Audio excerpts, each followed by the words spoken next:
Amber, ready na ang order nila, parang kitikiting bigkas ng kasamahan ko sa trabaho na si Leslie. Ready na ang order nila Lucian at David at kailangan ko iyong iserve sa kanila. Nauna ko nang ibigay sa kanila kanina ang kanilang drinks at appetizer. Iyon nga lang, hindi ko talaga maiwasan na makaramdam ng pagkailang lalo na at kakaiba ang approach ni David sa akin kanina. Friendly approach na akala mo wala kaming away noong mga nakaraang taon samantalang si Lucian naman ay tahimik lang pero palagi ko siyang nahuhuli na kakaiba kung tumitig sa akin. Gusto mo tulungan ka na namin na iserve sa kanila ang mga pagkain, Amber? Ngiting-ngiti na tanong sa akin ni Leslie. Walang pag-aalinlangan na kaagad naman akong tumango. Pabor na pabor sa akin iyon.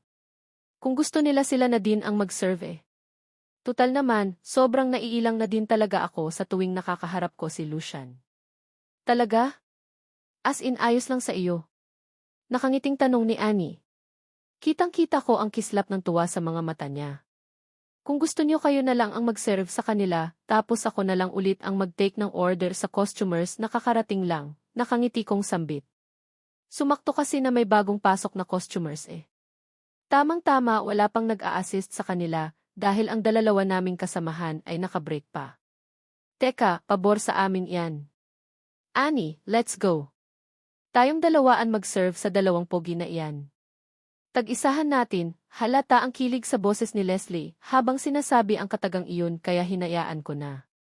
Tuluyan na nga nilang binuhat ang mga orders nila Lucian at David samantalang ako naman ay pinuntahan ang kakapasok lang ng mga customers para kunin ang kanilang order.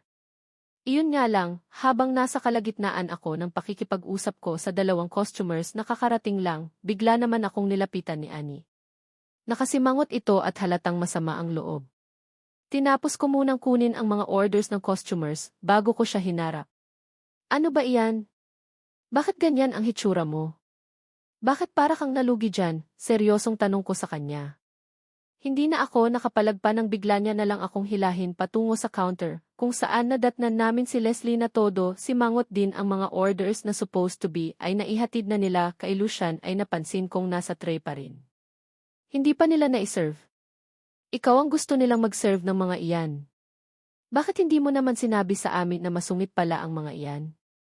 Kaya pala hinayaan mong kami na ang magdala ng order sa kanila dahil nambubulyaw pala ang Lucian Ferrero na iyan. Halata ang inis sa boses ni Annie habang sinasabi ang katagang iyon. Hindi ko naman maiwasan na mapangiwi.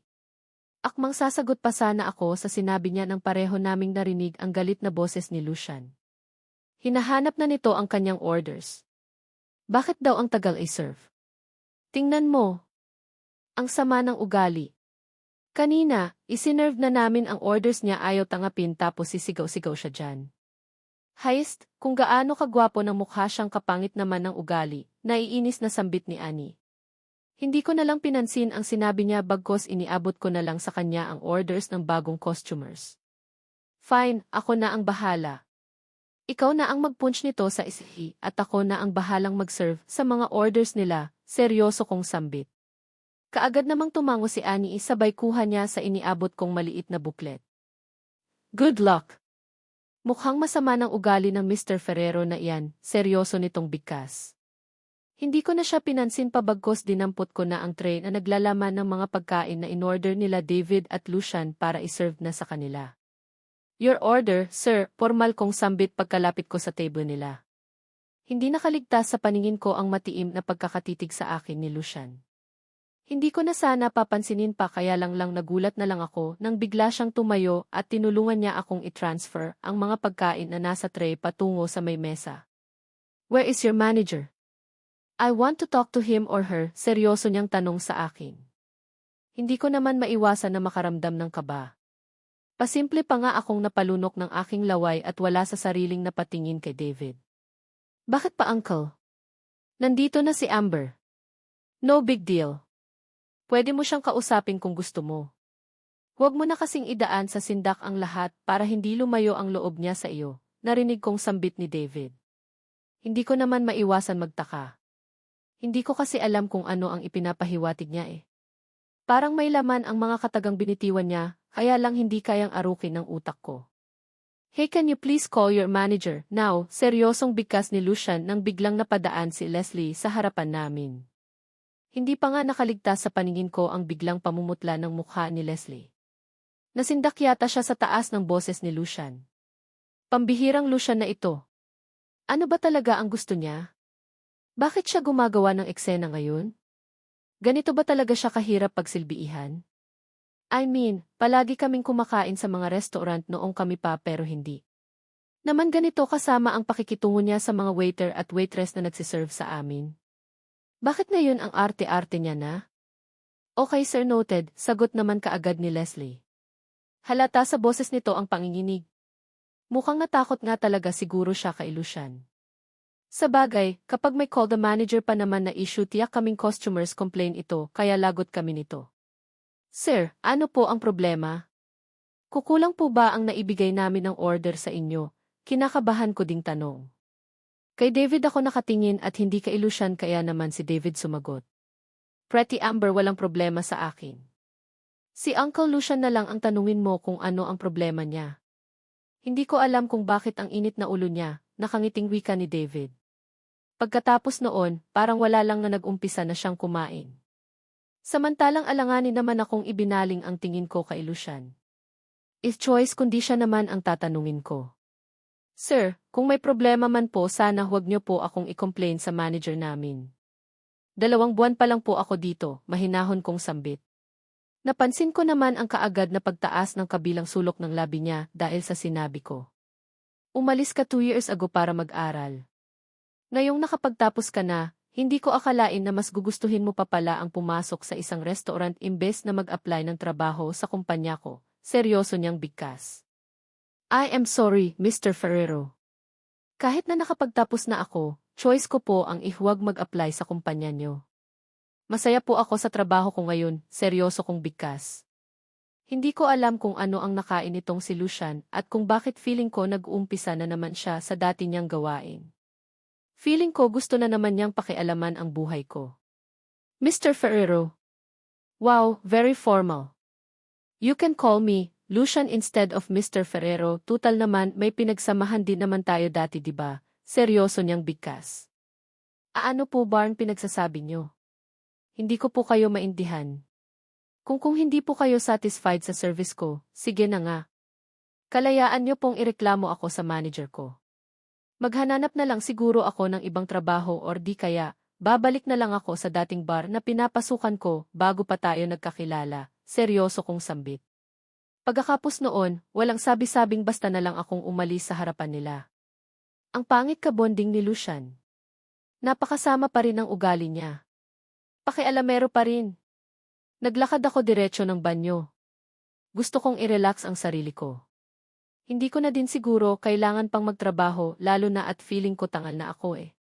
Tiyak akong ako na naman ang target nitong si Lucian at nag-complain na siya sa manager namin. Heist, ano ba? Akala ko ba nakawala na ako sa anino niya? Bakit ba ang liit ng mundo? Kung saan tahimik na ang buhay ko at saka naman siya muling nagpakta sa akin. Kailan ba ako magkakaroon ng kapanatagan ng kalooban? Halos 1 oras din akong walang ibang ginawa kundi ang tumunganga dito sa loob ng banyo. Wala akong balak na lumabas. Bahala na nga, tanggap ko na ang kapalaran ko na sesante na ako sa trabaho ko. Uy, Amber. Nandito ka lang pala? Ano ang nangyari sa iyo? Bakit ganyan ang hitsura mo? Para akong tanga na nakatitig sa kawalan nang bigla na lang pumasok si Leslie dito sa loob ng banyo. Leslie, sabihin mo nga sa akin. Sesante na ba ako? Seryosong tanong ko sa kanya. Napansin kong kaagad namang nagsalubong ang kilay niya. Sesante ka na daw ba kaya bigla kang nawala?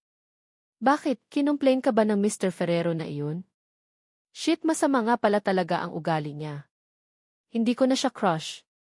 Ayaw ko nang magkagusto sa ganoong lalaki, seryoso niyang bigkas. Parang ganoon na nga. Heist, kailangan ko na sigurong maghanap ng bagong trabaho. Malas talaga sa buhay ko ang Lucian na iyan, naghihimutok kong sambit. Pagkatapos noon, tulala na akong naglakad palabas ng banyo.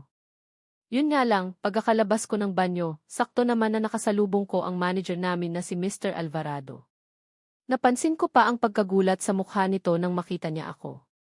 Chief Executive Officer Rodriguez. Bakit nandito ka pa? Seryoso niyang tanong sa akin. Sir, kukunin ko lang po ang mga gamit ko tapos aalis na po ako. Siya nga po pala sir, paano pala ang sahod ko? Seryosong tanong ko sa kanya. Napansin ko ang pagkagulat na kaagad na rumihistro sa mga mata nito. Anong sahod? Natural, may sahod ka talagang matatangap every cut-off. Teka lang, kumain ka na ba? Kunot noon itong tanong. Alanganin naman akong umiling. Tapos na ang shift mo. Pwede ka nang umuwi, bigkas nito at mabilis akong tinalikuran. Tulala naman akong nasundan na lang siya ng tingin. Hindi ba ako kinumplay ni Lucian? Ibig bang sabihin nito, tuloy-tuloy pa rin ang trabaho ko? Heist, mukhang tinatakot ko lang yata ang sarili ko eh. Sa naisip agad iyon, hindi ko mapigilan ang pagguhit ng masayang ngiti sa labi ko. Nag-clock out lang ako pagkatapos noon magaan ang mga habang na naglakad palabas ng restaurant. Iyon nga lang, saktong pagkalabas ko ng restaurant, isang itim na sasakyan naman ang biglang tumigil sa harapan ko. Iiwas sana ako sa pag-aakala kong customer lang, pero ganoon na lang ang gulat ko nang biglang bumukas ang pintuan at biglang inuluwa si Lucian. Seryoso ang kanyang mukha at mabilis ang hakbang na naglakad palapit sa akin. Let's talk, narinig kong bigkas niya. Kaagad ko namang naramdaman ang malakas na pagkabog ng dibdib ko. Precious, I am serious. Sakay na, muling bigkas ni Lucian kaya wala na akong choice kundi ang sumakay na sa kanyang kotse. Wala eh. Kilala ko siya at alam kong hindi niya talaga ako titigilan hangat hindi niya masunod ang gusto niya. Ano ang kailangan mo sa akin? Seryoso kong tanong sa kanya nang makasakay na ako sa kotse niya. Diretso lang ang tingin ko sa unahang bahagi ng sasakyan. Ewan ko kung ano ang kailangan niya sa akin at kung bakit kailangan niya pa akong paglaanan ng oras gayong kung totoosin, masyado naman na siyang abalang tao. Nag-hire ang kumpanya ko ng bagong staff at pwede kang mag-apply, diretsahan niyang bigkas. Hindi ko naman maiwasan ang magulat. Talaga lang ha? Ito ba talaga ang sadya niya? Kaya niya ako inabangan sa labas ng restaurant dahil lang dito. May trabaho na po ako. Hindi ko na kailangan pang maghanap ng iba pang trabaho, seryoso kong sagot sa kanya. Actually, kaya kong talikuran ang pangarap kong magtrabaho sa opisina kung sa kanya lang din naman ako magtatrabaho. Ayaw ko na din kasi siyang makasama eh. Trabaho. Sa isang restaurant bilang isang waitress.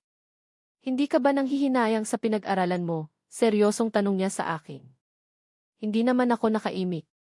Look, kung iniisip mo na kagaya ng dati na kukulitin na naman kita, kaya ayaw mong mag-apply sa kumpanya ko, nagkakamali ka. Hindi na mangyayari ulit. Nangako na ako sa iyo noon pa na hindi ko na ulitin at sana maniwala ka sa akin, seryoso niyang bigkas. Hindi ko naman mapigilan ang mapaisip. Mukhang sensiro naman siya sa sinasabi niya ngayon, kaya bakit hindi ko nga pala susubukan. Malaki ang Safe Corporation at may posibilidad din naman na hindi kami magkikita kung sa ibang department ako maa-assign. Kaya din siguro niya ako kinakausap ng ganito dahil gusto niyang makabawi sa lahat ng mga pagkakasala niya sa akin noon. Okay din naman iyon. At least may assurance na ako ngayon na hindi niya na ako guguluhin. Beside, baka next year, ikakasal na ako. Mas gusto ko nang magpakatino ngayon para sa magiging pamilya ko. Gusto ko na din ibaon sa limot ang mga nangyari noon kaya ko ito ginagawa, muli niyang. Bigkas na labis kong ikanagulat. Wala sa sariling napabaling ang tingin ko sa kanya at nang mapansin ko kung gaano siya kaseryoso ngayon, bigla akong nakaramdam ng paninikip ng aking dibdib. Alam kong hindi ako masaya sa narinig kong kataga mula sa kanya. Sinabi ko naman noon pa na ayaw ko na. Na hindi na ako babalik pa sa kanya pero bakit ganoon? Nakakaramdam ako ng sakit ng kalooban sa narinig kong kataga na balak na pala niyang magpakasal. Sino naman kaya ang babaeng iyon? Si Jolina ba? Last year, narinig kong may relasyon siya kay Jolina. Hain ko lang alam kung hanggang ngayon sila pa rin dahil itinigil ko na ang makibalita tungkol sa kanya. Hindi ko rin kasi maiwasan na masaktan sa tuwing naiisip ko na may iba na namang babae siyang kinalolokohan. Good for you! Niyaon pa lang, binabati na kita sa nalalapit mong pagpapakasal. Mahina kong sambit. Pinilit kong patatagin ang boses ko. Baka kasi biglang pumiyok at baka kung ano pa ang iisipin niya sa akin. Hindi naman siya nakaimik. Seryoso lang din siyang nakatitig sa unahang bahagi ng sasakyan, kaya naman muli na din akong nagsalita. Diyan na lang ako sa kanto. Maraming salamat sa paghatid niyo sa akin, Mr. Ferrero, muli kong sambit. Hindi niya ako sinagot bagkos inutusan niya ang driver na itabi ang sasakyan. Pagkahinto ng sasakyan, wala akong imik ng bumaba ng kotse. Paglabas ko, muli akong nagpalasamat kay Lucian pero wala pa rin akong narinig na sagot mula sa kanya. Hanggang sa tuluyan ng umarangkada ang sasakyan nila palayo. Nasundan ko na lang ng tingin ang papalayong sasakyan. May nararamdaman akong kirot sa puso ko na ayaw kong i-entertain. Ayaw ko na kasi talagang bumalik sa dati. Ayaw ko nang masaktan ulit. Hindi ko maiwasan na mapabuntong hininga. Hanggang ngayon, parang gusto ko pa ring questionin ang sarili ko kung tama ba itong desisyon ko na muling bumalik dito sa Manila. Kung may maganda nga lang na opportunity sa mga probensya doon na lang sana ako eh. Or di kaya kung mabilis lang sana makapag-apply ng trabaho abroad gagawin ko na sana. Wala akong ibang gusto kundi ang makalayo sa mga mata ni Lucian. Ayaw ko na kasi talaga sanang magkaroon pa ng kaugnayan sa lalaking iyon. Uncle, tawag ni David sa tiyuhin niya. Ngayon ang karaawan ng kanilang abuelo at as usual, late na naman ang kanyang tiyuhin. Kung saan patapos na ang party at nagsiuwian na ang mga bisita at saka naman ito dumating. What? Paasik na tanong ni Lucian sa pamangkin niya. Nagmamadali na siyang bumaba kanina ng kotse dahil alam niyang nagtatampo na naman sa kanya ang lolo niya. Late ka na naman. Kanina ka pa hinihintay ni lolo, sagot naman kaagad ni David. Bakit, hindi ba pwedeng umpisahan ang party kung wala ako? Masungit na tanong ni Lucian sa pamangkin niya. Hindi naman maisa na matawa ni David. Naumpisahan na nga at tapos na din kaya lang kanina ka pa hinahanap nila lolo at lola. Saan ka ba galing, Uncle? Seryosong tanong ni David sa tiyuhin niya. May idea na siya kung saan galing ang tiyuhin niya at kung bakit ngayon lang ito dumating pero gusto niya pa ring marinig mula sa bibig nito ang katotohanan. Wala ka na doon. Nasaan sila lolo at lola? Seryosong tanong ni Lucian sa pamangkin niya. Simula noong iniligtas ni David si Precious 2 years ago, naging maayos ang relasyon nilang dalawang magtiyuhin. Bilang pagtanaw ng utang niloob ni Lucian kay David sa pagkakaligtas nito noon kay Precious, tinulungan niya din itong makapagpatayo ng sarili nitong negosyo. Iyon ay ang makaroon ng 2 branch ng automobile company. Isa sa Makati at isa naman sa Quezon City. Naging matino naman si David kahit papano. Nagiging seryoso ito sa buhay at sa ngayon, naghahanda na din itong buksan ang isa pa nitong branch sa Cavite. Galing ka na naman sa Precious mo ano? Hay naku uncle, sa panahon ngayon bawal ang babagal-bagal at baka maunahan ka pa ng iba dyan. Maganda si Amber at tiyak akong maraming mga lalaking nagkakagusto sa kanya, pang-asar na muling bigkas ni David. Aware naman si David na hindi na talaga masusundan pa ang romance nilang dalawa ni Amber. Niloko niya ito noon at kahit na may kaunti pa siyang pagkagusto sa dalagang si Amber, wala siyang choice kundi pilit na supilin iyon. Ayaw niyang maging karibal ang uncle niya sa isang babae dahil alam niyang malalagot talaga siya nito. Kilala niya kung anong klaseng pag-ugali meron ang uncle niya at nakakatakot ito kung magalit. Samantalang hindi naman maiwasan ni Lucian na maikuyom ang kamao niya. Hindi siya papayag na mangyari iyon. Walang sino mang lalaki ang pwedeng lumapit-lapit kay Precious kundi siya lang. Kumukuha lang siya ng magandang tiempo para muling maangkin ang dalaga. Shoe up! Kapag patuloy ka pang mag-iingay dyan, ipapasara ko talaga iyang negosyo mo, ananakot niya kay David. Mukhang epektibo naman ang sinabi niya dahil nakita niya kung paano alanganing ngumiti si David. Si uncle naman hindi na mabiro. Alam ko naman din na hanggang ngayon may gusto pa rin si Amber sa iyo eh. Kilala ko siya dahil naging kami sa loob ng halos 2 taon at bawat kilos niya ay medyo kabisado ko na, natatawa pa nitong bigkas. Kaya lang hindi talaga obra kay Lucian ang mga ganoong palusot.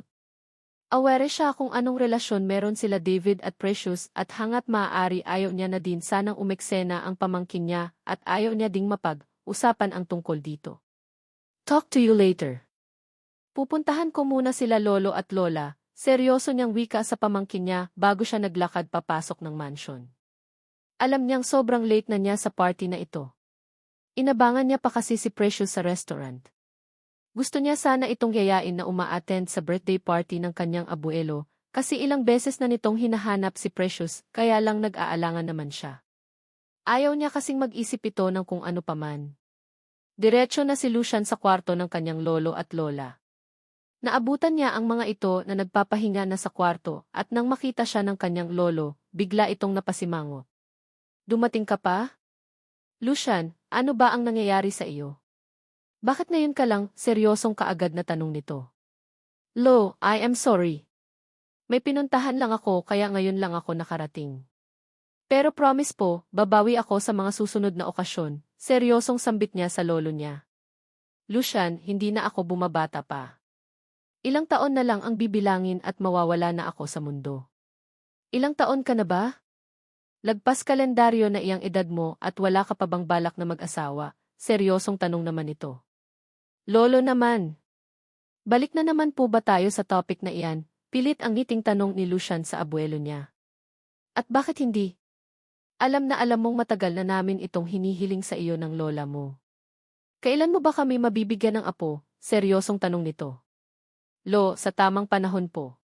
Kapag pumayag na ang babaeng gusto ko na magpakasal sa akin, iyon na din po iyong tamang pagkakataon na mabigyan ko po kayo ng apo, nakangiti niyang sagot sa lolo niya. Alam niyang hindi siya nito titigilan at dito lang ikot ang pag-uusap nila, kaya kailangan niyang medyo mahaba-habang pasensya. Daddy, ewan ko sa iyo bata ka. 2 taon na ang lumipas at hanggang ngayon pa rin ba hindi pa rin kayo nagkabati ni Amber? Abat Lucian, bilis-bilisan mo na. Natatakot akong isipin na baka maputol ang lahi natin sa mga pinanggagawa mong iyan, seryosong sagot nito. Pilit naman siyang napangiti. Promise po. Hindi po mangyayari iyon. Kukuha lang po ako ng tiempo at magiging maayos din po ang lahat, seryosong sagot naman niya sa lolo niya. Tinapos lang ni Lucian ang makipag-usap sa kanyang lolo at lola bago siya nagpasyang umuwi ng villa. Pagod na siya at gusto niya ng matulog. Kaya lang, pagkalabas niya ng silid ng kanyang lolo at lola, ang Mommy Carmina naman ang sumalubong sa kanya. Seryoso ang mukha nito at halatang may gusto itong sabihin sa kanya. Mom, good evening, bati naman niya kaagad sa mommy niya. Nilapitan niya pa ito at hinalikan sa pisngi. Lucian, bakit ngayon ka lang? Hindi ka ba talaga titigil dyan sa ginagawa mo? Seryosong tanong nito. Alam niya na kung ano ang ibig sabihin ng kanyang ina, kaya hindi mapigilan ni Lucian ang mapabuntong hininga.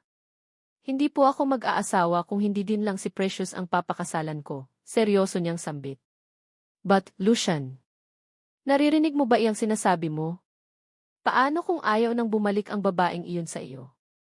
Tatanda kang binata. Iyan ba ang balak mong gawin? Seryosong tanong ni Ginang Carmina Ferrero sa anak niya. Saksi siya sa paghihirap ng kalooban ng anak niya nitong mga taong lumipas. Kung may magagawa lang sana siya para matapos na ang paghihirap ng kalooban nito, ginawa niya na sana. Kahit siya ang ina ni Lucian, gusto niya sanang makausap di si Precious Amber kaya lang, ilang beses siyang pinagbawalan nito na huwag nang lumapit sa dalaga. Para hindi na daw lumala pa ang sitwasyon. Kung ang pagtanda mag-isa ang magiging kapalaran ko, tatangpin ko po iyon ng buong puso. Huwag po kayong mag-alala, Mom. Nandyan pa naman si David. Siya na lang ang bahalang magpatuloy sa lahi natin, seryosong bigkas ni Lucian sa kanyang ina bago siya tuluyang nagpasyang umalis. Nasundan na lang ni Mrs. Carmina Ferrero ng tingin ang anak niyang paalis. Alam niya sa sarili niya na deep inside, naghihirap ang kalooban ng anak niya, kaya siguro, ito na ang tamang pagkakataon na manghimasok siya. Kailangan niyang makausap ang Amber na iyon para matigil na ito. Samantalang si Lucian naman diretsyo na sa kanyang kotse. Ilang saglit lang, tinatahak niya na ang tahimik na kalsada, patungo sa kanyang villa. Habang nasa biyahe, nakatitig lang si Lucian sa kawalan. Malalim ang kanyang inisip at naguguluhan na din siya. Hindi niya na malaman pa kung ano ang gagawin niya. Ike, pakikontak sila Ruby at Sapphire. Sabihin mo na mag-report sa akin bukas ng umaga sa opisina, utos niya sa head ng mga security niya.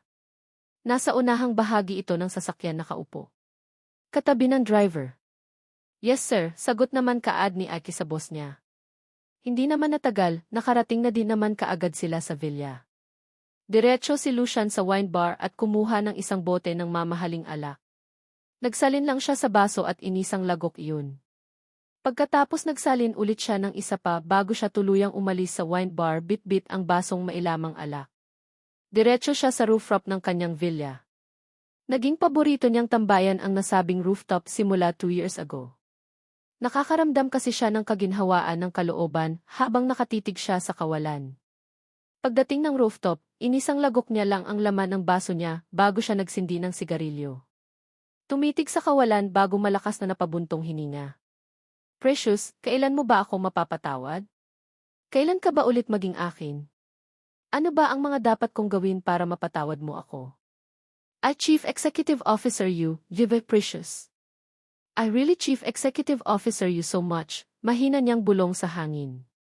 Patuloy siya sa paghifit at buga ng sigarilyo. Hindi siya smoker pero nitong mga nakaraang taon, mas napapadalas na ang paninigarilyo niya. Siguro dahil sa matinding stress sa nangyayari sa buhay niya. Sana lang talaga maayos na ang lahat.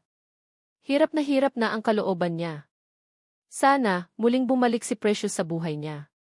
Kapag mangyari iyon, hindi talaga siya magdadalawang isip na pakasalan ito kahit na saang simbahan. Para tuluyan na itong matali sa kanya habang buhay. Kung maibabalik lang sana niya ang mga nangyari noon, hindi niya sana sinaktan ng sobra si Precious. Hindi sana nangyari ito kung hindi niya pinagtangkaan ang buhay nito. Ngayon, aminado siya sa sarili niya na nahihirapan siyang suyuin ito. Hindi na kasi obra pa ang santong paspasan. Ayaw niyang mas lalong lumayo ang loob sa kanya ng pinakamamahal niyang si Precious. Gusto niya sana itong turuan na muli siyang mahalin pero hindi niya naman alam kung paano umpisahan. Napapansin niya kasi na parang ayaw na din ni Precious na makita siya nito. Sabagay, halata pa rin naman kasi talaga dito ang trauma dahil sa ginawa niyang pagkakamali 2 years ago. Kakagising ko lang at maghahanda na sana ako sa pagpasok sa trabaho nang biglang may nag-doorbell. Imbes na sa banyo ang diretsyo ko, no choice ako kundi dumiretso sa main door ng nasabing condo unit para tingnan kung sino ang nasa labas. Sumilip muna ako sa maliit ng butas ng pintuan at nang makita ko na si Sapphire pala ang nasa labas, dali-dali ko na ding binuksan ang pintuan. Good morning, nakangiting bati din naman kaagad nito sa akin. Automatiko naman akong napangiti. Good morning, Sapphire. Ang aga mo yata. May lakad ka, nagtataka kong tanong. Tuluyan ko na din siyang pinapasok dito sa loob ng unit at hinayaan na maupo sa sofa. Mag-a-apply ako ng work. Gusto mo bang sumama sa akin? Nakangiti nitong tanong. Hindi ko naman maiwasan na magtaka. Kaya siguro nakapang formal attire siya ngayon dahil mag-a-apply siya ng trabaho. Pero bakit? Ang akala ko talaga mayaman ang pamilya na pinagmulan niya pero bakit kailangan niya pang mag-apply ng work sa ibang company? May work na ako eh. Actually, nagre-ready na nga ako sa pagpasok sa trabaho, nakangiti kong sagot. Napansin kong kaagad namang napataas ang kilay nito. Saan? Sa resto. Akala ko ba dream mong magtrabaho sa mga opisina? Don't tell me kontento ka na sa restaurant, seryoso niyang tanong sa akin. Well, hindi naman sa ganoon. Hindi ko pa rin anman kinakalimutan ang pangarap kong magtrabaho sa isang malaking kumpanya. Pero alam mo naman na nag-try na akong mag-apply pero walang tumanggap sa akin. Ayaw nila ng fresh graduates, malungkot kong sagot sa kanya. Well, sumama ka kaya sa akin. Tirsay mo din mag-apply sa applyan ko ngayon. Malay mo naman, baka mahal ka din diba, nakangiti nitong sagot sa akin. Hindi naman ako nakaimik. Pilit kong tinitimbang ang sinasabi niya. Kung sakaling sasama ako sa kanya ngayon na mag-apply ng trabaho, di kailangan kong umabsent sa resto. No work, no pay pa naman ang drama sa resto na pinapasukan ko ngayon. Sige nasama ka na lang sa akin. Malay mo, baka swertehin tayo pareho. Di magkasama tayo sa trabaho, ngiting-ngiti nitong bigkas. Hindi naman ako nakaimik. Pilit kong iniisip kung worth it ba talaga ng time ko na sumama sa kanya na mag-apply ng work. Baka mamaya magsasayang lang ako ng oras tapos rejection na naman ang makukuha ko. Said, okay. CJT. Mahinang sagot ko. Nahihiya din kasi akong tangihan siya eh. Kitang-kita ko din naman sa mga mata niya na gusto niyang samahan ko siya sa pag-apply kaya sige na nga. Isakripisyo ko na lang ang isang araw kong sahod para sumama sa kanya. Great. Excited na akong makasama ka sa work, Amber, nakangiti niya pang bigkas. Hilaw naman akong napangiti. Masyadong advance mag-isip itong si Sapphire. Hindi pa nga sure kung matatanggap kami pareho eh. Okay, pero kailangan ko pang i-edit ang resume ko. Baka matagalan tayo nito. Anong oras ba tayo aalis? Seryosong tanong ko sa kanya. Actually, mamaya pa namang 10:00. Pwede naman na ako na ang mag-edit ng resume mo. Maligo or mag-prepare ka na para makaalis na kaagad tayo, nakangiti niyang sagot sa akin. No choice na ako kundi ang i-guide siya patungo sa SE ko. Ini-on ko muna at binuksan ang file kung saan nakasave ang aking CC. Pagkatapos noon, hinayaan ko na siya. Edit lang naman ang gagawin at iche-check ko din mamaya bago ko i-print. Nagpasya na din akong maligo. Dahil ayaw kong maghintay ng matagal sa akin sa labas si Sapphire, binilisan ko talaga ang aking pagkilos. Nakakahiya naman din kung paghintayin ko siya ng matagal. Nagmagandang loob na nga siya na hintayin at yayain ako eh. Mabilis na lumipas ang 1 oras. Sa wakas, natapos din ako sa aking preparation. Uminom lang ako ng kape at sinabayan ko ng pagkain ng biskit at ilang saglit lang, umalis na din kami kaagad ni Sapphire. Dala niya ang kanyang kotse kaya hindi na kami nahirapan pa sa biyahe.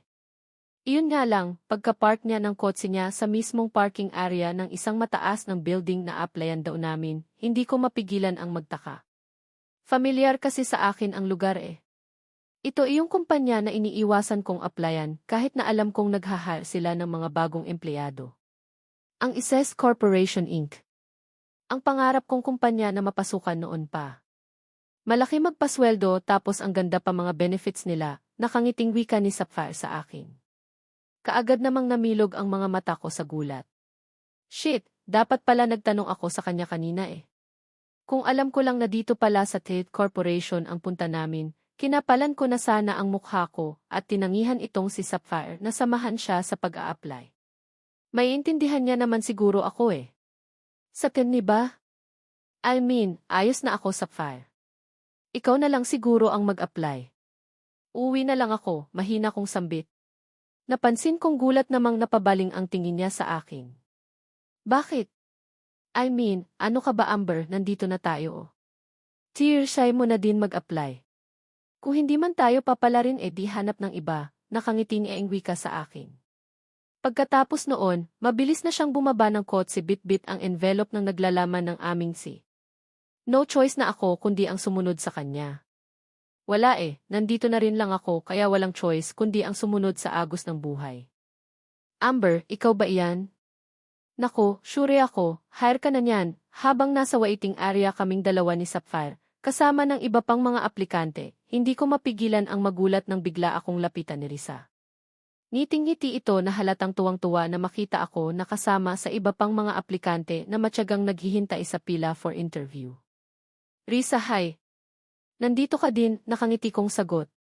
Napadaan lang ako para tingnan ang mga applicant pero hindi ko naman akalain na makikita kita dito. Kumusta ka na? Nako, sana mahar ka para magkasama na tayo sa iisang kumpanya, nakangiti nitong sagot. Sana nga. Pero kung hindi naman, ayos lang din originally, sinamahan ko lang din talaga ang friend kong si Sapphire, nakangiti kong wika. Napasya na din akong ipakilala sila sa isa't isa. Hi! Ikaw pala iyong nababangit sa akin ni Amber na friend niya na nakasama niya sa Visayas. Nako, sana talaga matangap din kayo. Para naman sama-sama na tayo dito sa tene, nakangiting wika ni Risa. Sana nga Well, baka naman pwede mong ibulong sa interviewer ang pangalan namin ni Amber para hindi kami pahirapan sa interview. Halata ang pagbibiro sa boses ni Sapphire, habang sinasabi ang katagang iyon na hindi naman nakaligtas sa pandinig ng iba pang mga aplikante. Karamihan sa kanila ay kaagad na napasimangot na halatang hindi natutuwa sa narinig. Hindi kasi pwede yan dito sa kumpanya Gustuhin ko man kayong tulungan pero pagdating kasi talaga sa mga applicant, fair ang Wait nyo na lang ang turn nyo ang for sure naman mahahir kayo Kailangan namin ng maraming bagong staff, nakangiting imporma ni Risa. Pilit naman akong ngumiti. Kung ako din lang ang papipiliin, mas mabuti pang i-reject na lang ang application ko Hindi ko talaga pangarap na magtrabaho dito sa lalo na at alam kong pag-aari ni Lucian ang kumpanya na ito. Ilang saglit din nakipag-usap sa amin si Risa bago niya kami iniwan. Nag-umpisa na din magtawag ng mga pangalan ang secretary for interview. Pila talaga kami at sa daming mga aplikant, umaasa na din talaga ako na hindi na kami mahahire. Kanina pa ako pigil na pigil sa sarili ko na iayain si Sapphire na umuwi na kami eh. Kaya lang nakakahiya din naman kasi.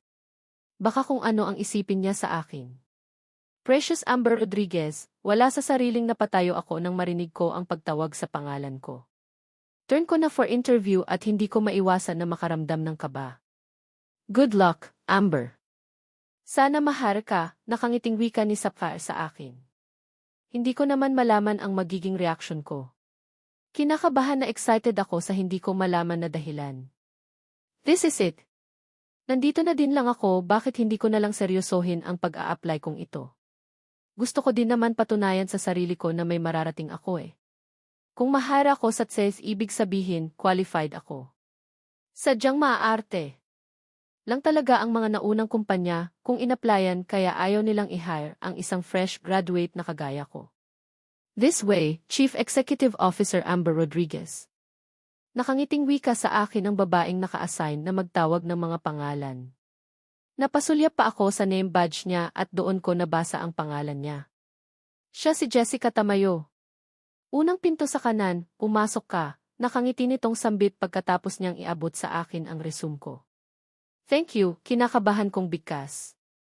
Kahit pala hindi ako seryoso sa pag-a-apply kong ito, nakakakaba pa rin pala talaga. Pagdating ko sa nasabing pinto, kumatok lang ako ng 3 beses bago pumasok sa loob. Kaagad na bumungad sa paningin ko ang isang medyo may edad ng babae. Seryoso ang mukha nito habang nakatitig sa akin. Good morning ma'am, puno ng paggalang na bati ko. Lalong dumuble ang kaba sa puso na nararamdaman ko. Good morning. Chief Executive Officer Precious Amber Rodriguez. Come inside and sit down, wika niya sa akin. Kaagad naman akong tumalima. Tell me about yourself, Chief Executive Officer Rodriguez. Seryosong wika nito. Kagaya lang din pala ang istit sa ibang company na na-applyan ko. Palaging may tell me about yourself ang question. Since basic lang naman ang tanong niya, walang kahirap-hirap kong sinagot iyon. Kagaya ng mga interview na napagdaanan ko sa ibang company, sinabi ko na fresh graduate ako, kursong business management sa isang private school sa Visayas. Tulala akong naglalakad palabas ng buliding ng corporation. Kakatapos lang ng interview at hanggang ngayon, hindi pa rin ako makapaniwala na isa ako sa mga maswerteng applicant na natangap sa trabaho. Take note, on the spot ang pagkaka-hire sa akin dahil kailangan daw talaga nila ng mga bagong empleyado. Hindi ko tuloy malaman kung matutuwa or malulungkot ba ako. Matutupad na ang pangarap kong makapagtrabaho sa loob ng opisina sa isang malaking kumpanya. Sa dami ng mga rejections na natangap ko noon sa pag-apply ng trabaho, mahirap na din talagang pakawalan ang oportunidad na ito. Alam kong walang kamalay-malay si Lucian sa nangyaring pagkakatangap sa akin sa kumpanya niya. Masyado siyang abalang tao, kaya alam kong pati ang paghahir ng mga bagong employee ay ipinagkatiwala niya na sa kanyang mga empleyado. Kaya naman, ang pagkakahire ko ngayon ay legit at hindi idinaan sa palakasan. Ibig sabihin, talagang qualified ako sa trabahong ito. Hindi ako na-hire dahil nasa likod ko si Lucian. Iba na ang nangyari noon at iba naman ngayon. Dati kasi, na-hire ako sa trabaho dahil gusto akong gawing parausan ni Lucian. Ngayon naman, natangap ako dahil qualified ako at kaya ko ang mga office works. Nasa ganoon ako kalalim sa pag-iisip ng muntik na akong matumba sa mainit na semento ng daan nang maramdaman ko na lang ang pagbanga ng kung sino sa akin. Mabuti na lang talaga at hindi ako ganoon kalampa kung hindi nasira sana ang poise ko. Hindi ko tuloy maiwasan na makaramdam ng inis. Sino ba itong tanga ang bigla na lang bumangga sa akin? Amber, hindi pa nga ako masyadong nakakabawi sa pagkabigla nang may bigla na lang tumawag sa pangalan ko. Amber, Amber, ikaw nga. Naku. Sorry. Nasaktan ba kita? Seryosong wika ng familiar na boses at nang mapatingin ako sa kung sino ang nasa harapan ko, kaagad nanlaki ang mga mata ko sa gulat ng sumalubong sa paningin ko si David. Yes, siya nga. Ang ex-boyfriend kong si David na pamangkin ni Lucian. Ang ex-boyfriend kong ipinagpalit ako noon kay Aurora. Shit, ilang taon na ang nakalipas pero kahirap pa rin kalimutan. Sa bagay, hindi na ako nagtataka pa kung ano ang ginagawa nitong si David sa lugar na ito. Malamang dinadalaw niya ang tiyuhin niya. Mukhang bati na sila eh. Kitang-kita ko iyon kagabi habang kumakain sila sa restaurant na pinagtatrabahuan ko. David. Naku, ayos lang ako. No problem. Seryosong sambit ko at akmang maglalakad na sana ako palayo sa kanya nang bigla siyang nagsalita. Ano ang ginagawa mo dito, Amber? Teka lang, alam ba ni Uncle na nandito ka? Nakausap mo ba siya? Nakangiti nitong tanong sa akin. Wala sa sariling napatitig ako kay David. Mula sa pagiging happy-go-lucky nito noon mukhang mas tuminotino siya ngayon. Hay hindi. Hindi si Lucian ang pakay ko kaya ako nandito ngayon, seryosong sagot ko. Then what? I mean busy ka ba? Ang mabuti pa, sama ka kaya sa akin. Coffee tayo libre ko since ang tagal din nating hindi nagkita, nakangiti niyang wika. Dali-dali naman akong umiling. Naku, wag na David. Salamat na lang. May mga aasikasuhin pa kasi ako kaya hindi talaga pwede. Sagot ko din naman kaagad sa kanya at mabilis na naglakad palayo sa kanya. Hangat maari ayaw na ayaw ko nang pati si David ay lalapit-lapit sa akin. Bahagi na lang sila ng masakit kong nakaraan na gusto ko nang kalimutan. Mukhang hindi pa yata tapos. Interviewin si Sapphire kaya naman nagpa siya akong hintayin siya sa pinakamalapit na fast food chain. Lunchtime na at nakakaramdam na ako ng gutom. Tiyak din akong tatawagan ako ni Sapphire once natapos na ito ma-interview. Sana lang talaga kagaya ko, ma-hire din siya. Pagkapasok ko sa loob ng fast food chain, mabilis na din akong umorder ng makakain. Umorder na din ako ng para kay Sapphire. Tatawagan ko na lang siya once na makahanap na ako ng bakanting mesa. Yes, tama, medyo marami pa namang customers, kaya naman idamay ko na si Sapphire sa order mo. Alam ko din kasing gutom na din ito Saktong kakatapos lang maprepare ang order ko nang mapansin ko na may biglang nabakanting mesa. Bitblit ang tray na mailamang mga pagkain, mabilis na din akong naglakad patungo doon. Mabuti na lang talaga at naunahan ko ang babaeng gusto din iukupa ang nasabing nabakanting table. Inilapag ko sa ibabaw ng mesa ang tray na mailamang pagkain bago naupo. Pagkaupo ko, kaagad kong kinuha ang phone ko sa aking bag tatawagan ko si Sapphire at tatanungin ko kung tapos na ba ang interview niya. Iyon nga lang, habang abala ako sa aking phone, bigla kong naramdaman ang paghinto ng kung sino sa gilid ng mesa ko. Familiar din sa pang-amoy ko ang amoy niya, kaya gulat akong napaangat ng tingin at kaagad na namilog ang mga mata ko nang sumalubong sa akin ang seryosong mukha ni Lucian. Yes, si Lucian nga. Ano ang ginagawa niya sa mga ganitong kainan? Sinusundan niya ba ako? Kakain na sana ako pero ano na naman ang ginagawa ni Lucian? Huwag niyang sabihin na mag-umpisa na naman siya sa bisyo niya na kulitin ako. Nawala naman talaga siyang plano na tigilan niya ako. Balita ko nag-apply ka daw ng trabaho Kumusta? Seryoso niyang tanong. Parang wala lang din sa kanya na basta na lang siyang naupo sa tapat ko. Pangdalawahan katao ang mesa na napwestuhan ko kaya naman medyo malapit kami sa isa't isa. Lalo na at malaking tao itong si Lucian. Mr. Ferrero, ano ang ginagawa mo dito? Akala ko ba titiigilan mo na ako? Ano na naman ito? Seryoso kong tanong sa kanya. Kaagad namang gumuhit ang ngiti sa labi niya habang titig na titig sa akin. Ano ba ang ginagawa ko? Wala naman Look, Prekyos, magkakilala tayo at dangit naman sigurong tingnan kung hindi tayo magpapansinan diba? Seryosong tanong niya sa akin. Hindi naman ako nakaimik. Lalo na nang mapansin ko na napapatingin na sa amin ang iba pang mga kumakain dito sa loob ng restaurant. Sa bagay, hindi ko sila masisisi. Malaking tao at gwapo si Lucian kaya naman alam kong marami talagang mga babae ang magkakagusto dito. Pero nangako ka sa akin na hindi mo na ako guguluhin, mahinang tanong ko sa kanya. Napansin kong kaagad namang gumuhit ang makahulugang ngiti sa labi iya at parang wala lang na basta niya na lang dinampot ang soft drinks ko at ininom. Hindi naman ako makapaniwala sa nasaksihan. Kailan pa siya natutong uminom ng soft drinks? Hindi naman kita ginugulo Ano ba ang ginagawa ko ngayon? Look, kaya ako nandito dahil nakita kita. Kakain din sana ako pero since sobrang dami ng mga customers at kaihirap maghanap ng table at sakto naman na mag-isa ka lang, wala naman sigurong masama kung makihati ako dito sa table mo diba? Hindi naman siguro ipinagbabawal ng management, seryoso niyang tanong.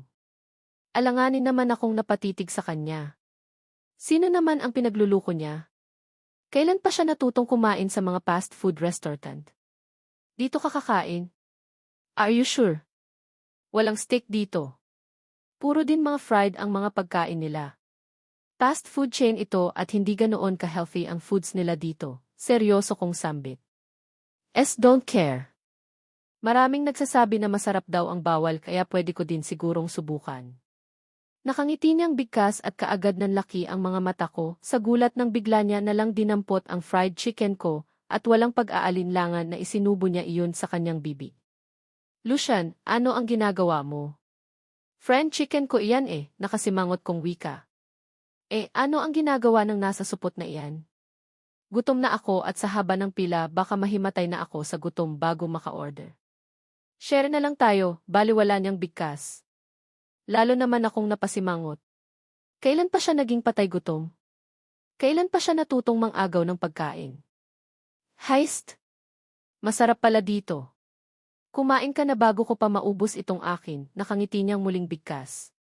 Wala na akong nagawa pa kundi ang kaininin na lang ang para kay Sapphire. Wala kung gutom itong si Lucian, mas gutom ako no. Biskit at kape lang ang inalmusal ko kanina. Siya nga pala inirekomenda ko sa EUC na gawin kang isa sa mga staff ng mismong opisina ko, seryoso niyang bigkas. Nabitin tuloy ang akma kong pagsubo. Na naman? Nag-uumpisa na naman ba itong si Lucian? Ito talaga ang isa sa mga dahilan kaya ayaw kong mag-apply sa TED Corporation Masisira lang talaga ang buhay ko. Hindi ko na itutuloy ang pag-a-apply. Kahit nahara ko, ay re-reject ko na iyon. Ako na mismo ang aatras, seryoso kong sambit. Napansin kong kaagad na napataas ang kilay nito. Hindi ka naman maging sekretary ko Iba na ang magiging posisyon mo. Don't worry, marami kang makakasama ng mga staff, kaya naman wala kang dapat na ikatakot. Hindi na mangyayari pa ang mga nangyari na noon. Nagbago na ako at pinili ko ng maging mabait, seryoso niyang sambit. Kaswal lang din ang tono ng boses niya. Mukha din namang wala siyang balak na bastusin ako Ang pagkakahari din sa iyo ay hindi ko sariling desisyon iyon. Ang nag-decide kaya talagang qualified ka sa posisyon na ibinigay nila sa iyo, Precious. Huwag kang matakot sa akin. Ang kailangan mong isipin gayon ay ang iyong kinabukasan. Talikuran mo na ang nakaraan dahil walang magandang maidulot iyon sa buhay mo, seryoso niyang bigkas. Hindi pa rin ako nakaimik. Sobrang naguguluhan kasi ako Si Lucian ba talaga ang kaharap ko ngayon? Bakit feeling ko may nagbago talaga sa kanya? Welcome to Glass Corporation, Precious. Huwag kang mag-alala, hindi din naman tayo palaging magkikita. Bukas nasa Europe ako. Business trip at mga isang buwan ako doon kaya hindi talaga magkukruise palagi ang landas natin, seryoso niyang bigkas sabay tayo. Ilang saglit niya din akong tinitigan bago niya ako tuluyang iniwan. Hindi ko naman mapigilan na sundan na lang siya ng tingin. Himala, mukhang bumait na nga talaga siya. Wala na kasi ang dati niyang angas Matino na din siya kung makipag-usap sa akin ngayon. Dati kasi, tuwing magkasama kami, napaka-dominante niya pagdating sa akin. Palagi din siyang nakahawak sa akin na para bang gusto niyang ipakita sa lahat. Napag-aari niya ako. Pero ngayon, iba na mukhang wala na nga din sigurong amor sa akin si Lucian. Kaya lang niya siguro ako ngayon kinakausap para ipakita niya sa akin na nagsisisi siya sa ginawa niya sa akin noon. Na gusto niya lang makabawi sa akin. Pagkatapos kong kumain, tinawagan ko na din kaagad si Sapphire. Kinumusta ko siya kung kumusta ang application niya, at nang sinabi niya na natanggap din siya, hindi ko maiwasan na makaramdam ng tuwa. Talaga? Wow, congratulations to us, Sapphire, excited kong bigkas. Nga feeling ko ikaw ang swerte ko. Hindi ko din akalain na matatanggap ako gayong undergraduate naman ako, sagot niya naman kaagad sa akin mula sa kabilang linya. Kung kanina, urong-sulong pa ako kung tatanggapin ko ba ang work ko sa DITI ngayon sigurado na ako.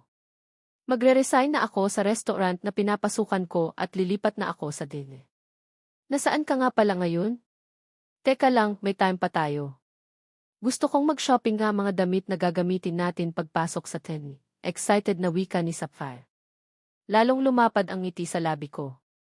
Ngayong may naghihintay na sa akin na magandang trabaho at mas malaking sweldo, pwede na talaga siguro ako gumastos ng gumastos. Mabibili ko na lahat ng gusto ko. Bah! Nako, gusto ko iyan. Nasaan ka ba ngayon? Excited kong bigkas. Nandito pa ako parking area ng Disife. Ikaw, nasaan ka? Tanong niya naman din kaagad. Sinabi na sa kanya ang kinaroroonan ko at sinabi niya na dadaanan niya na lang daw ako.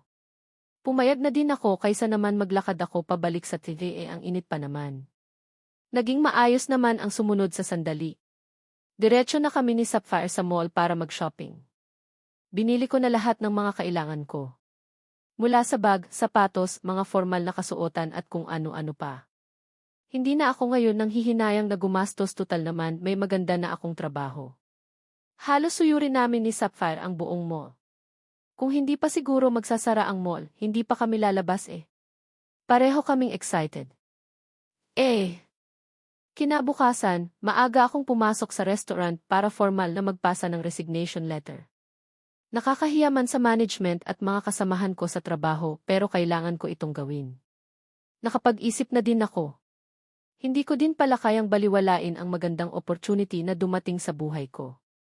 Marami dyan na naghahangad na makapasok sa trade corporation dahil sa magandang pasahod nila at magandang benepisyo. Mabuti na lang talaga at tinanggap kaagad ng restaurant ang ipinasa kong resignation. Hindi na din ako nahirapan pang mag-explain. Naiintindihan daw nila ang sitwasyon ko. Pagkalabas ko ng restaurant, diretso ako ng condo unit. Gusto kong magpahinga. Mag-uumpisa na bukas ang training ko sa Taste Corporation Inc. at gusto ko nasa kondisyon ako. Kaya lang, pagkadating ko ng kondo, hindi ko inaasahan na naghihintay pala sa akin si Sapphire. Niyaya niya ako na magpasalon kaya naman pumayag na din ako. Gusto ko din kasing magpa-makeover. Magpagupit ng buhok at magpa-fashion na din lahat yara ng offer ng salon, kinuha na namin. Pati manicure at pedicure at foot spa hindi na din namin pinalagpas. Para naman presentable kami tingnan pagpasok namin ng opisina kinabukasan. Hindi ko pa nabalita kay Risa ang tungkol sa pagkakahire ko at gusto ko siyang isurpresa. Amber, excited na ako bukas. Imagine, office girls na tayo, ngiting-ngiti na wika ni Sapphire sa akin. Magkatabi kami dito sa loob ng salon kaya tuloy ang kwentuhan namin. Sana magkasama pa rin tayo ng department. Nakapasok na ako before sa DD, pero hindi ko masyadong na-explore, kaya mangangapa pa rin talaga ako nito bukas, mahina kong sambit. Don't worry, feeling ko naman hindi naman mahigpit ang IST pagdating sa mga empleyado eh. Sa kabalita ko, mawawala daw ang big boss sa loob ng isang buwan. May travel daw patungo sa Europe kaya naman hindi masyadong nakaktakot. Lalo na at suplado daw si Mr. Ferrero, seryosong wika naman ni Sapphire. Hindi ko tuloy mapigilan ang mapabaling ang tingin ko sa kanya. Kung ganoon, kilala niya pala si Lucian. Sa halos 2 taon naming magkasama sa probensya never kong inopen up sa kanila ang tungkol sa pagkakaroon ko ng relasyon kay Lucian noon. Talaga? Mabuti naman kung ganoon, pilit ang ngiti sa labi na bigkas ko. Mabuti pa nga siguro na habang buhay na maging lihim ang tungkol sa aming dalawa ni Lucian. Para hindi na ako magkaroon pa ng issue sa bago kong trabaho. Pagkatapos naming magpaganda, inihatid lang ako ni Sapphire sa kondo tapos umalis na din siya. Sinabi niya sa akin na susunduin niya daw ako kinabukasan at sabay na kami papasok ng opisina. Kaagad na din naman akong pumayag. Kinabukasan, araw ng pagpasok ng opisina at maaga talaga akong gumising para maghanda. Totoo lang, kinakabahan ako. Paano na lang kaya kung may makakakilala sa akin? Iniisip ko din kasi na baka maging issue ang relasyon ko kay Lucian noon. Amber, ready ka na ba? Kakatapos ko lang ilagay ang final touch ng lipstick ko nang biglang tumawag si Sapphire. Nasa ibaba na daw siya, kaya naman dinampot ko lang ang aking bag at bumaba na din ako. Mabilis kaming nakarating ng EFF kung saan kaagad na tinipon ang mga bagong hire. Sa iba't ibang department kami maa-assign pero laking pasalamat ko dahil makakasama ko si Sapphire. Mula sa conference hall, hindi ko maiwasan na magulat nang bigla kaming lapitan ng taong kilalang kilala ko. Walang iba kundi si Chief Executive Officer Mayet Lorente. Ang Executive Secretary ni Lucian. Kahit na mahigit 2 taon ko siyang hindi nakikita, kilalang kilala ko pa rin siya. Hi, kayong dalawa ang bagong hire na maa-assign sa mismong office ng C. Nakangiti nitong tanong. Hindi naman ako nakasagot. Feeling ko biglang naumid ang dila ko. Bigla akong kinabahan. Ano na naman ito? Talaga palang seryoso si Lucian sa sinabi niya sa akin kahapon na sa office niya ako maa-assign. Ano na naman kayang drama ito? Teka lang, Chief Executive Officer Precious Amber Rodriguez. You looks familiar. Nagkita na ba tayo before? Pahabol pang wika ni Chief Executive Officer Lorente. Hindi naman ako makasagot. Hindi ko kasi alam kung tatango or iling ako eh. Saka talaga bang hindi niya ako naalala? Mukhang hindi dahil sa dami siguro ng mga babaeng dinadala ni Lucian sa mismong loob ng opisina. Mahirap na yata para kay Chief Executive Officer Maiet na maalala kung sino-sino sila.